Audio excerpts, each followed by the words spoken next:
Imagina la següent situació. Estàs pel carrer passejant el teu gos i trobes un lloc de venda de loteria. Mires l'aparador i veus els grans números i els colors brillants i penses, m'agradaria tenir 100 milions de milers d'euros. Amablement demanes els diners anunciats i et diuen que el que has de fer és comprar un número i participar al sorteig.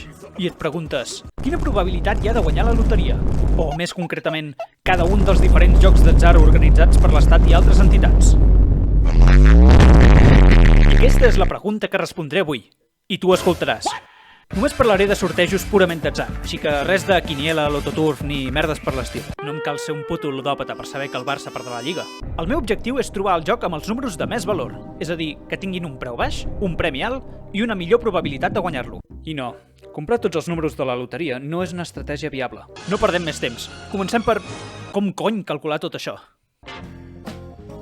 Hi ha molts tipus de loteria amb diferents noms i petites variacions i es sortegen en diferents dates amb diferent periodicitat, però tots es basen en el mateix principi. Tria un número, i si la mà innocent tria el mateix, has guanyat. Fàcil, oi? En el cuponazo, per exemple, el número és de 5 xifres, i per tant hi ha 100.000 números possibles comptant el 0. La primitiva, en canvi, són 6 números d'entre l'1 i el 49, però han de ser números diferents perquè provenen del mateix bombo, excepte el número complementari que ve d'un bombo per separat. I llavors hi ha el rasca i guanya, en què no només has de tenir sort i triar la butlleta amb el número correcte, sinó que a més l'has de descobrir amb les últimes monedes que et queden després de jugar aquesta estafa. I després n'hi ha alguns com Mi Dia de la Once, en què tries un dia, un mes i un any dels últims 100 anys i cada setmana el teu aniversari pot ser el dia de la setmana.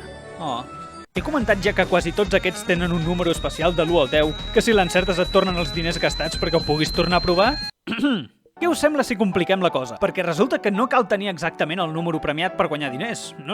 I no estic parlant del segon i tercer i no sé quants números treuen. Estic parlant de trofeus de participació. I és que perquè la penya no estigui molt deprimida al no rebre res per 15è any consecutiu, les cases d'apostes han inventat una cosa que es diu premis secundaris, en què si en lloc d'haver encertat tots els números n'has encertat algun, et toca una petita compensació i un petonet al front. A Euromillones, per exemple, hi ha una llarga llista de categories segons la quantitat de números i estrelles. Ah sí, no he comentat. Resulta que ara els números complementaris són estrelles i les màquines que treuen els números i les estrelles tenen cadascuna un nom, perquè el món de les apostes és una gran broma.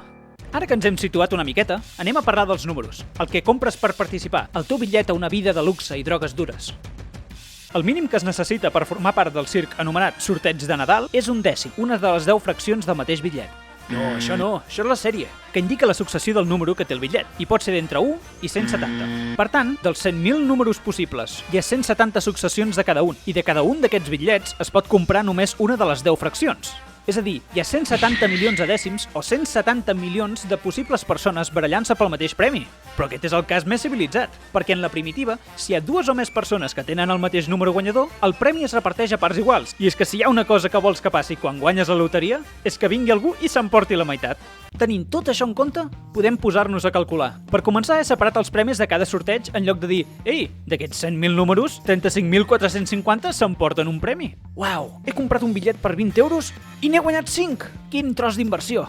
No, el que hem de saber és quina probabilitat hi ha de guanyar el primer, el segon i la resta de premis i quin té més sentit intentar guanyar tenint en compte el seu valor. Farem servir la regla de Laplace, en què es divideixen els casos favorables entre els casos possibles.